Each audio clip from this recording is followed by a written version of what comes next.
Bonjour à toutes et à tous, bienvenue au 13h, voici le sommaire. Ce mardi, le dossier santé nous parle d'un mal silencieux qui touche des millions de personnes dans le monde. Il s'agit du goitre. C'est quoi le goitre? Comment se manifeste-t-il et comment le prévenir ou en guérir? On en parle dans ce journal. La société civile béninoise plaide pour un meilleur accès des femmes au foncier. Malgré l'existence d'un national juridique dans le dispositif légal, les femmes font toujours face à des résistances dans le monde du foncier au Bénin. L'association Old Football Stars of Abomey veut donner de la valeur à la pratique du football au Bénin. Elle organise dans les prochains jours un tournoi de football qui réunit 8 pays. Les précisions à suivre dans ce 13h.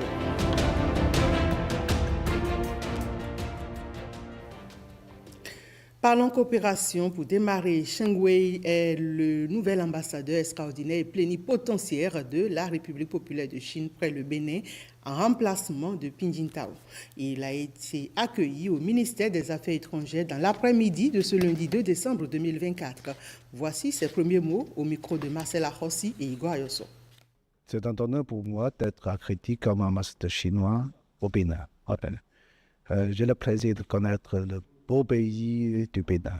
En fait, c'est la Chine et le Bénin ont une amitié profonde et une coopération fructueuse. Je ne ménage pas des efforts pour continuer à avancer ces relations bilatérales excellentes.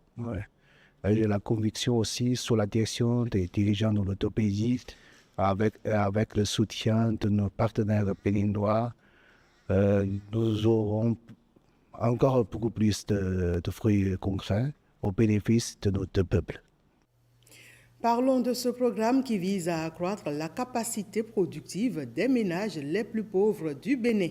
Le programme Bessoké, initiative du gouvernement, ce programme entend sortir les ménages les plus pauvres de leur état de vulnérabilité. Lancé en février 2023, le programme Bessoké est à l'aune de sa phase opérationnelle. Véronique Toinfodé, ministre des Affaires sociales et de la microfinance, explique les enjeux de ce programme. Elle est au micro de Ulvaeus Balogun. Ce nouveau programme va pouvoir atteindre 150 000 ménages pauvres d'ici 2026 pour un montant de 14 milliards de francs CFA. Donc, c'est le nouveau projet de filet socio-productif. Et ce que je peux compléter, c'est de dire qu'il y a des transferts mensuels de 10 000 francs CFA à ces ménages pauvres pendant 9 mois. Et au 6e et au 9e mois, ils ont des acomptes encore de 50 000 francs CFA et des liens transversaux avec les microcrédits. Pourquoi ? Parce que l'accompagnement qui sera vraiment personnalisé dans toutes les communes par les guichets uniques de protection sociale, c'est pour permettre à ces fonds de servir pas seulement à la subsistance alimentaire, mais de pouvoir mener des activités génératrices de revenus, que ce soit l'élevage ou quelle que soit l'activité pour démarrer, pour faire quelque chose. Et donc, première partie, transfert à ces ménages pauvres, et deuxième partie, transformation des centres de promotion sociale en guichet unique de protection sociale. Pendant ce temps, la quinzaine d'activisme contre les violences basées sur le genre suit son cours. À titre de violence, on compte bien les difficultés pour les femmes d'accéder au foncier. Malgré l'arsenal juridique existant dans le dispositif légal au Bénin, ces difficultés persistent. Pour corriger le tir, un plaidoyer est organisé par la société civile afin d'attirer davantage l'attention des dirigeants sur la situation des femmes en matière foncière. Alain Sotoumé nous en parle. La femme béninoise continue d'être marginalisée en matière de droits fonciers malgré les lois qui encadrent le secteur. Pour renverser la tendance et faciliter un accès sécurisé au foncier à la femme, un plaidoyer est organisé par la Convergence globale des luttes pour la terre et l'eau au Bénin. Dans de nombreuses cultures, les femmes continuent de faire face à des obstacles considérables pour accéder à la terre et aux ressources qui leur sont essentielles. Ces inégalités ne sont pas seulement injustes, elles ont également des répercussions profondes sur le développement durable et la prospérité de nos sociétés, mettant à mal la cohésion sociale. Votre présence ici témoigne de votre engagement à faire avancer la cause essentielle. Les décideurs et autres leaders invités à peser de leur poids pour mettre fin à cette injustice qui semble avoir la peau dure entendent jouer leur partition. On doit vraiment mener une vaste sensibilisation sur tous les territoires nationaux pour que n'importe où on se trouve, qu'on sache que la femme a aussi le droit. Les lois votées. Peut-être que ce que les députés peuvent faire, c'est de veiller pour l'application de ces lois. Devant la loi, hommes et femmes sont égaux. Il est donc impérieux de traduire cette assertion dans la réalité en ce qui concerne l'accès sécurisé des femmes au foncier. Retour sur une pandémie presque oubliée mais si retentissante il y a encore quelques années, le sida.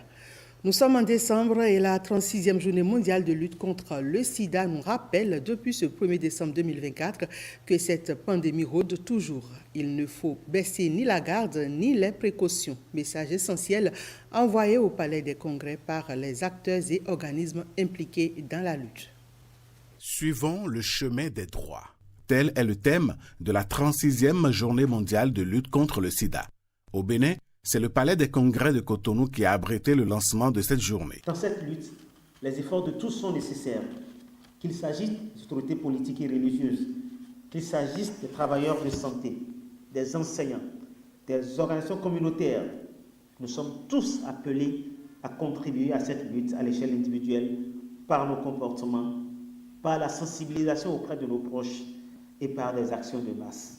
Le Bénin a fait des progrès remarquables. En 2023, au Bénin, 88% des personnes vivant avec le VIH connaissaient leur statut. 99% d'entre elles suivaient un traitement antirétroviral et 91% avaient atteint la suppression virale.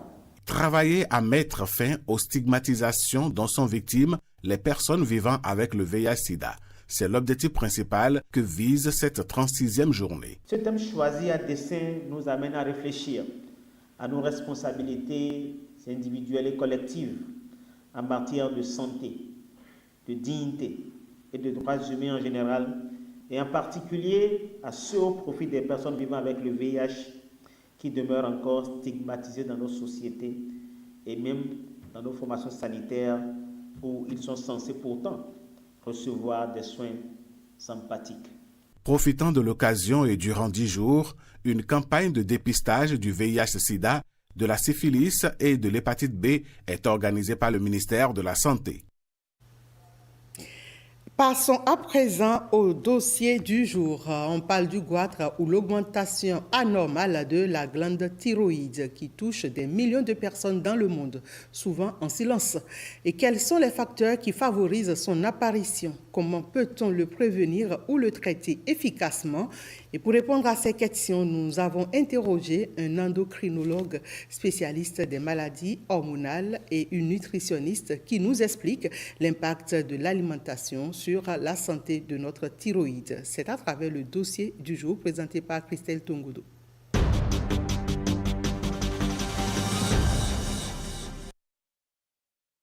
Le goitre, une affection caractérisée par un gonflement de la glande thyroïde, est souvent liée à des carences alimentaires, mais aussi à d'autres facteurs de risque. Le goitre, c'est une augmentation du volume de la glande thyroïde. On retrouve des antécédents familiaux de goitre dans la famille, souvent une carence iodée. Il y a aussi la consommation de tabac que nous retrouvons. Et souvent chez les femmes enceintes, il y a une prédisposition à faire un goitre chez elles. Certains aliments consommés en excès peuvent entraver l'absorption de l'iode par la glande thyroïdienne. Nous conseillons d'éviter certains aliments, en l'occurrence l'alcool, les boissons excitantes, spécialement le café quand on le prend de façon excessive, les thés qui sont trop forts, il faut les éviter. Nous avons le chou, le soja, le navet, la patate douce, le manioc, les aliments ultra transformés, les fast-foods, Le sucre en excès, il faut l'éviter. La nutritionniste met surtout l'accent sur les aliments riches en iode, essentiels pour la prévention du goitre. Les aliments à privilégier sont notamment le sel iodé, mais il ne faut pas le prendre en excès parce que tout déséquilibre de quelque aliment que ce soit peut entraîner des dysfonctionnements. Nous avons les algues marines et les plantes qui poussent sur les sols qui sont aux côtés de la mer. Nous avons les produits de la mer, en l'occurrence les poissons tels que le thon, les sardines, les mollusques, le maquereau. Nous avons également les crevettes, l'œuf, le lait, lentilles, l'avoine. Nous avons également le sélénium et le zinc qui sont très importants, qui aident aussi la fonction thyroïdienne. Ne pas respecter ces règles alimentaires expose à des complications graves. D'abord, il y a une asthénie physique, c'est-à-dire le patient est très fatigué. Il y a un amaigrissement très prononcé. On peut avoir également une sensation de corps chaud, sans fièvre. Sur le plan cardiaque, le patient a des palpitations. Sur le plan respiratoire, il est très fatigué, une dyspnée. Sur le plan de la reproduction, on peut avoir dans les deux sexes une baisse de la libido, une infertilité et une irrégularité du cycle menstruel chez la femme. Prévenir le goitre, c'est agir sur ses causes avant qu'il ne devienne un problème de santé majeur. Une alimentation adaptée et une prise en charge précoce restent les clés pour éviter des complications graves.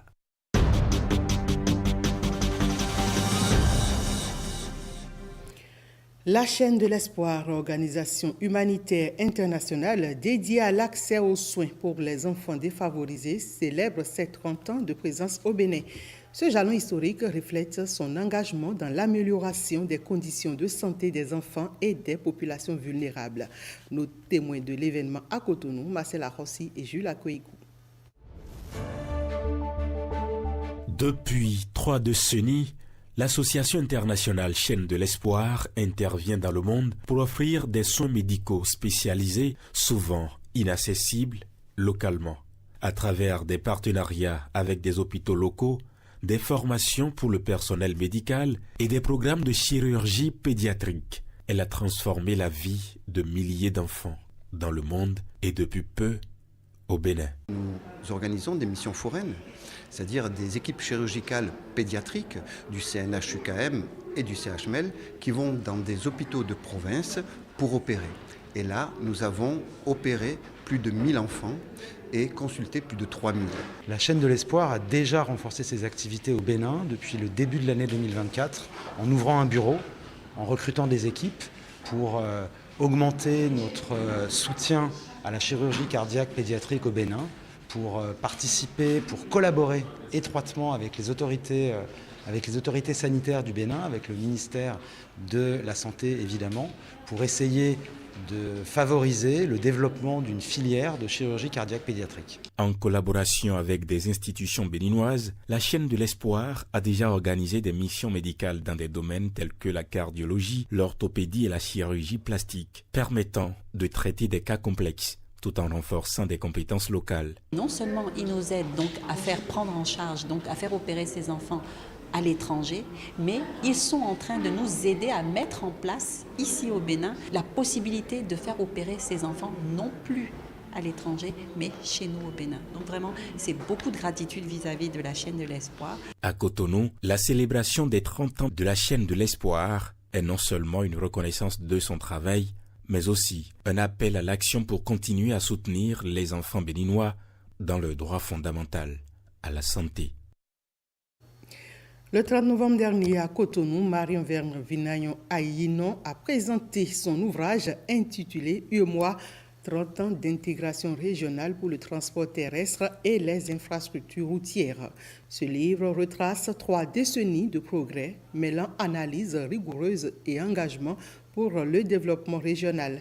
Une œuvre à usage multiple qui met en lumière les défis et réussites de l'intégration régionale à travers des secteurs clés. Les précisions avec Christelle Tongodo. Plus qu'un simple livre, cet ouvrage est le fruit de plusieurs années de recherche, d'analyse approfondie et d'un engagement constant. Lors de son lancement, les invités ont eu l'opportunité de découvrir la première de couverture minutieusement expliquée par l'auteur. Vous verrez une route qui émerge de la terre et finit à perte de vue sur l'eau.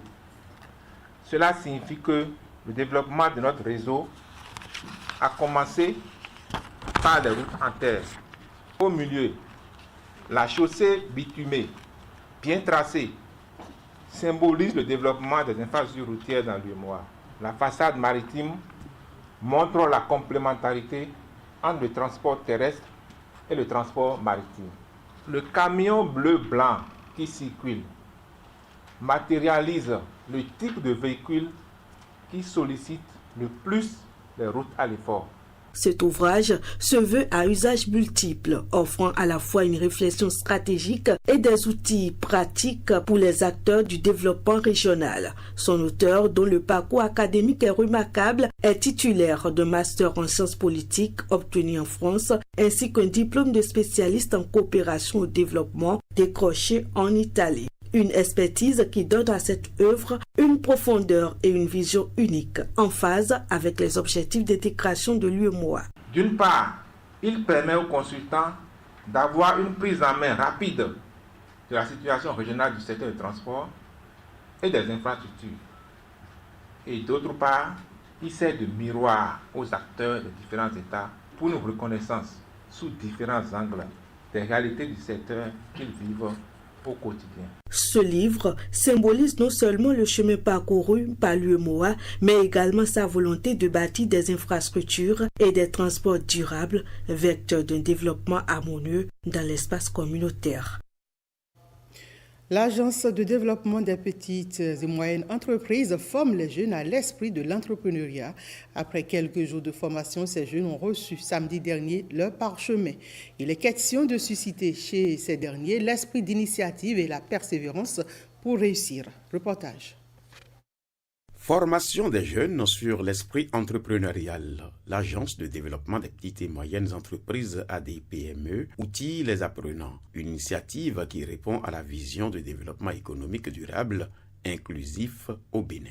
Cette formation a été mise en place par la Conférence des Nations Unies pour le commerce et le développement qui a mis en place le programme et qui a agréé le CEPEP depuis 2005 pour diffuser cette formation au profit des chefs d'entreprise et des porteurs de projets. Depuis le 5 novembre, la DPME a lancé le mois de l'entrepreneuriat au Palais des Congrès avec près de 800 personnes. Donc nous sommes heureux que ces formations entrent justement dans le cadre de ce mois de l'entrepreneuriat pour permettre aux jeunes porteurs d'idées ou de projets d'entreprise de pouvoir les concrétiser et également de pouvoir les identifier, de pouvoir les comprendre à travers les comportements associés à ces compétences entrepreneuriales-là, de pouvoir s'auto-évaluer, de s'entraîner et par la suite maintenant de pouvoir développer à travers les outils et les différents concepts qui ont été déployés durant ces 6 jours-là.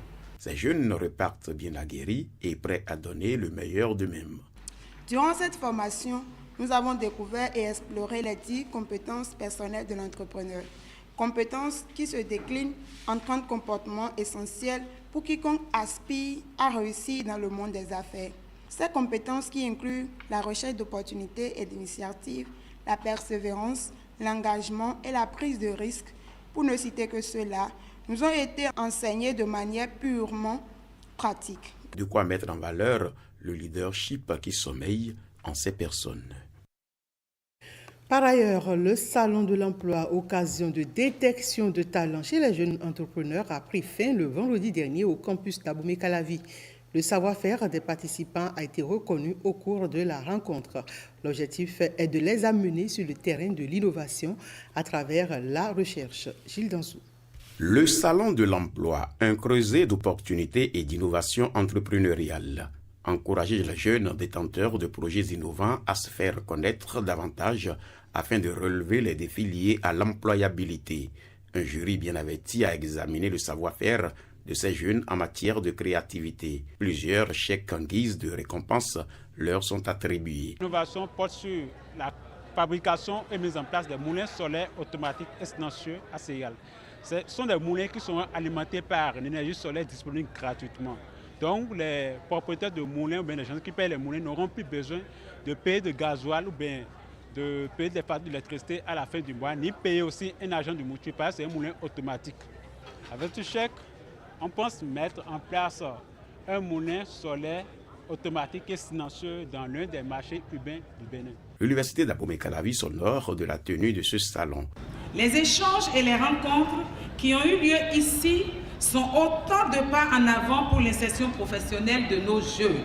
Durant ces 3 jours, riches en activités, cet espace a été un véritable carrefour d'opportunités où ambition, innovation entrepreneuriale et collaboration se sont rencontrées. Alors, la participation totale à l'édition 2024 du Salon de l'Emploi s'élève à 6 665 participants. Les formations préparatoires de ce salon ont connu la participation effective de 1033 apprenants. L'emploi des jeunes, un défi permanent pour le gouvernement béninois. La campagne pour la paix, la non-violence et la tolérance fait toujours le tour des départements. Après la Donga, un autre lancement a eu lieu vendredi dernier dans la commune de Materi pour le compte de l'Atakora. Reportage. Enfants du Bénin debout, debout pour le développement. Cet appel patriotique motive les filles et fils de Materi, présents au lancement de cette campagne, à s'engager à la culture de la paix, la non-violence et la tolérance. Étant élève, vous êtes très jeune. 10 ans en arrière, j'étais comme vous. Mais aujourd'hui, je suis devant. Demain, ce sera votre tour. Donc, vous devez travailler pour le développement de notre commune qui est Materi. Materi est indivisible. Je peux compter sur vous? Oui. Materi a été choisi parce que Materi fait également frontière avec notre voisin burkinabé. Materi parce que la jeunesse de Materi est une jeunesse très active. Et les hors-la-loi passent souvent par les jeunes désœuvrés. Ne vous laissez donc pas manipuler. Votre avenir est à l'école. Nous avons vu des hommes et des femmes, monsieur le maire. Nous vous avons vu. L'Atakora, la commune de Materi, est un milieu vivable. La Fédération béninoise des associations et clubs pour l'UNESCO est appuyée dans son combat pour la promotion de ses valeurs de développement par les différents ordres d'enseignement et les autorités à tous les niveaux. Le langage de la PNVT est désormais le choix de toutes les parties. La paix que nous voulons là, ça commence à la maison, ça commence au niveau de la gestion des petits conflits. La paix, la tolérance, la non-violence, c'est pour tous les Béninois. Ça, c'est pilier, pas de développement. Les responsables de la FEBACU promettent à ses ambassadeurs de la paix, la non-violence et la tolérance de plaider au profit des établissements de la commune auprès de l'UNESCO pour des appuis en matériels et équipements didactiques. L'année 2025 s'annonce radieuse pour les prêtres du FA, mais attention à ceux d'entre eux qui se comporteraient mal dans la pratique de leur profession. C'est en résumé les révélations issues de la consultation du FA initiée à leur profit. Ça s'appelle FEII, prêtre vaudou, dignitaire des cultes endogènes et membre du comité national des rites vaudou. Venus de tout le Bénin ont procédé le week-end dernier au rituel. La cérémonie s'est déroulée à Zobodomé, précisément à Kanatotan, sur le site où a eu lieu la première consultation du TOFA au Bénin en octobre 1715.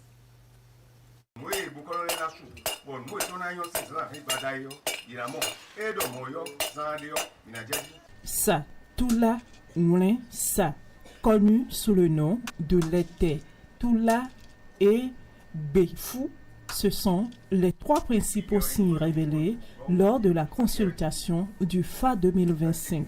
Ce rituel, le FEII, organisé ici à Kanatotan, annonce une année fructueuse et prospère pour les Bokono du Bénin. En premier lieu, Satoula nous explique que dans les parcours, au cours de l'année, pour tout praticien, vivant sur cette terre, chacun n'a qu'à se prendre au sérieux pour pouvoir obtenir ce qu'il veut. Sinon, il y aura trop de malheur. Le second, Vincent, a attaché à 2 animaux. On prend le chien et l'hyène, des animaux de brousse, qui cherchent à manger eux deux. Mais l'un qui cherche à se reposer et l'autre cherche à aller tout le temps à la recherche de la viande. Maintenant, celui qui cherche à se reposer durant tout le temps aura faim. Donc, celui qui cherche à chercher la viande aura toujours satisfaction. Cette consultation divinatoire dénommée Feyiyi, c'est-à-dire le retour du Fa aux origines, est intervenue après 3 jours de jeûne, de prière et d'offrande. L'objectif est de révéler aux Bokono la conduite à tenir au cours de la nouvelle année dans l'accomplissement de leur mission.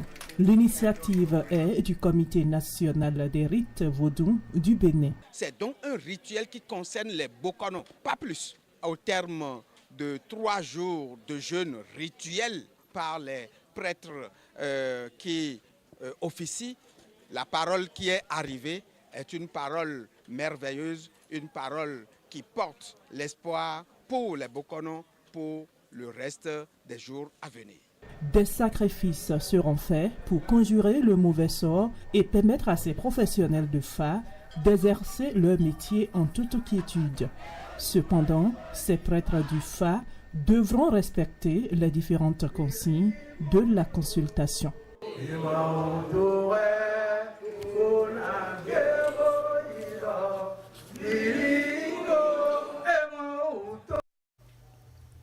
Donner de la valeur à la pratique du sport, notamment du football au Bénin. L'association Old Football Stars of Abomey en fait son objectif depuis 5 ans. OFSA est un cadre de retrouvailles des anciens footballeurs de la ville d'Abomey préoccupés par une relève de qualité. À l'agenda 2024 de leur retrouvailles, un tournoi de football qui réunit 8 pays. L'annonce a été faite au détour d'une conférence de presse. Gilles Dansou nous en fait le point. All Football Stars of Abomey, une association de retrouvailles des anciens footballeurs de la ville historique. Devoir de mémoire oblige, ils se donnent la main pour sceller davantage les liens de fraternité. Le football est ici leur passion. Cette idée nous est venue depuis fort longtemps. Nous avons tous appartenu au projet de développement du football allemand que conduisait Peter Schinger. Et à l'issue du projet, il y avait beaucoup qui nourrissaient un rêve de devenir footballeur professionnel. Le rêve a tourné court parce que nos structures n'étaient pas forcément bonnes. Et quelques années plus tard, 10 ans, 15 ans plus tard, nous avons voulu donner un peu de notre temps, un peu de notre argent pour pouvoir organiser les plus jeunes et ceux qui sont encore dans le domaine. Les années antérieures, nous avons évolué avec 6 équipes. Aujourd'hui, nous passons à 8 équipes. Et compte tenu de la durée qui nous est réservée pour finir le tournoi, les matchs vont se jouer simultanément dans les 2 poules. Cette année particulièrement, nous avons la chance d'avoir été approchés par plusieurs centres de formation qui ont perçu l'importance de ce que nous faisons et qui ont commencé par y croire. Et donc, ils se sont tous manifestés pour être sur le tournoi cette année. On m'a parlé du sport, le sport étant fédérateur, il faut accompagner. Il faut accompagner toute initiative allant dans le sport. Vous pouvez constater avec nous que le Bénin est à la CAN. Ce sera notre partition que nous allons jouer. Quand vous aviez des gens qui se mettent ensemble pour pouvoir apporter le minimum à ceux qui en ont besoin, c'est formidable, c'est une cause très noble. Une association qui vise à promouvoir la personne humaine, le vivre ensemble et la pratique du sport.